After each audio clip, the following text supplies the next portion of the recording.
Vote चोर गद्दी छोड़। दोस्तों जरा सोचिए, आप अपना वोट डालने जाते हैं और वहाँ जाकर आपको पता लगता है कि आपका नाम वोटर लिस्ट में ही नहीं है।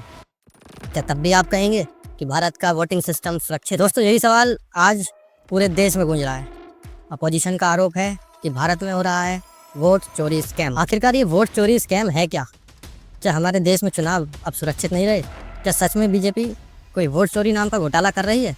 राहुल गांधी और विपक्ष ने कौन कौन से सबूत पेश किए? इलेक्शन कमीशन ने क्या सफाई दी? इलेक्शन कमीशन ने सीसीटीवी फुटेज तक मिटा दिए। राहुल गांधी ने शुरू की अपनी वोट अधिकार यात्रा, क्योंकि ये मामला सिर्फ राजनीति का नहीं बल्कि हमारे और आपके एक वोट की कीमत से जुड़ा हुआ है। दोस्तों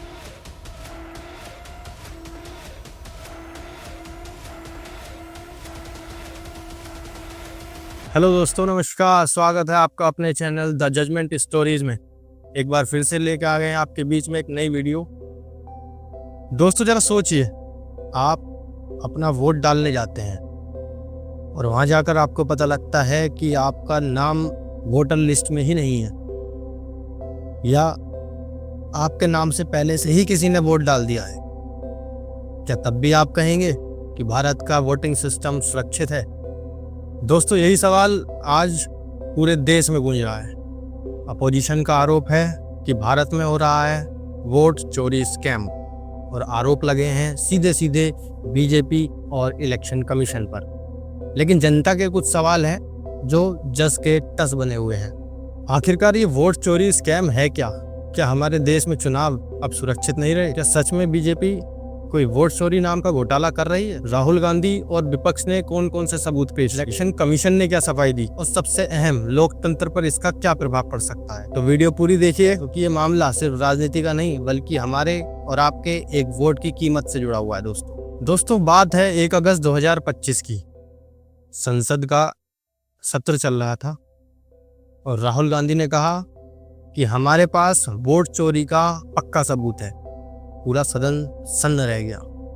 उन्होंने कहा कर्नाटका के महादेवपुरा विधानसभा क्षेत्र में 1 लाख से ज्यादा फर्जी वोट पाए गए। सोचिए, सिर्फ एक विधानसभा क्षेत्र में इतने ज्यादा बोगस वोट्स। राहुल गांधी के मुताबिक वोटर लिस्ट में गड़बड़ियां थी, जैसे mismatch photos, duplicate entries, invalid address और बल्क फेक रजिस्ट्रेशन। इतना ही नहीं, उन्होंने कहा कि इलेक्शन कमीशन ने सीसीटीवी फुटेज तक मिटा दिए और वोटर लिस्ट अपोजिशन को दी ही नहीं, यानी ट्रांसपेरेंसी खत्म और लोकतंत्र खतरे में। लेकिन कहानी यहाँ एक नया मोड़ लेती है। इलेक्शन कमीशन ने कहा ये सब एलिगेशंस बेबुनियाद हैं और राहुल गांधी से एक शपथ पत्र मांगा, वो भी सबूतों के साथ। उन्होंने कहा कि वोटर लिस्ट का रिवीजन पूरी तरह ट्रांसपेरेंट है और सब पॉलिटिकल पार्टीज को इन्वॉल्व किया गया था। लेकिन फिर सामने आती है फैक्ट चेक रिपोर्ट। कुछ मीडिया हाउसेस ने राहुल गांधी के एलिगेशंस को मिसलीडिंग बताया। यानी इलेक्शन कमीशन का कहना था ये कंट्रोवर्सी सिर्फ एक राजनीति है। लेकिन कहानी यही नहीं रुकी। राहुल गांधी ने शुरू की अपनी वोट अधिकार यात्रा। एक लंबा मार्च, जनता के बीच जाकर उन्होंने एक नारा दिया, वोट चोर गद्दी छोड़। और साथ में थे बिहार के रीजनल नेता तेजस्वी यादव। विपक्ष ने महाराष्ट्र और हरियाणा के इलेक्शंस में भी धांधलेबाजी हुई थी ऐसा आरोप लगाया और कहा कि काउंटिंग के बाद नतीजे बदल दिए। धीरे धीरे वोट चोरी का ये नारा एक आंदोलन के रूप में बदल गया। अब आते हैं बीजेपी और उनकी सहयोगी पार्टियों पर। उनका कहना था ये राहुल गांधी की हार का सिर्फ एक बहाना है। महाराष्ट्र के डिप्टी सीएम अजीत पवार बोले कि ये सिर्फ एक फेक नैरेटिव चलाया जा रहा है। सीएम देवेंद्र फर्नांडिस ने तो गालिब का शेर सुनाते हुए कहा, दिल बहलाने के लिए गालिब ये ख्याल अच्छा है। यानी साफ तौर पर उन्होंने इसे मजाक में उड़ा दिया। बीजेपी का स्टैंड है, अगर आपके पास सबूत हैं तो उन्हें कोर्ट में ले जाओ, वरना लोकतांत्रिक संस्थाओं को बदनाम करना बंद करो। अब जरा पर्दे के पीछे की कहानी समझते हैं। आखिर वोटर लिस्ट बनती कैसे है?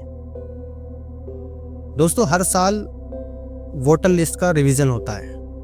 नए वोटर फॉर्म 6 से अप्लाई करते हैं, एग्जिस्टिंग वोटर फॉर्म 8 से, एग्जिस्टिंग डाटा में कुछ भी चेंजेस करा सकते हैं। लोकल बूथ लेवल ऑफिसर्स घर घर जाके वेरीफाई करते हैं। पॉलिटिकल पार्टीज को भी मौका मिलता है जांच करने का। लेकिन ग्राउंड रियलिटी कुछ और है।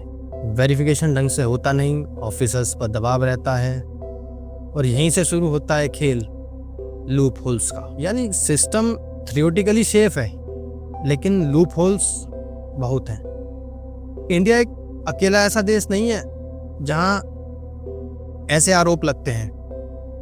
हालांकि अमेरिका में असम्प्रेशन वर्सेस फ्रॉड डिबेट अक्सर देखने को मिलता है।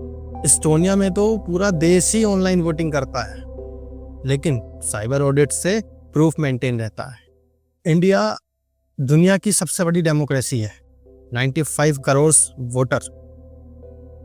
इतना बड़ा सिस्टम, इतने ज़्यादा लूप होल्स, तो सवाल उठना भी लाजमी है। अब इस कंट्रोवर्सी का असर समझिए।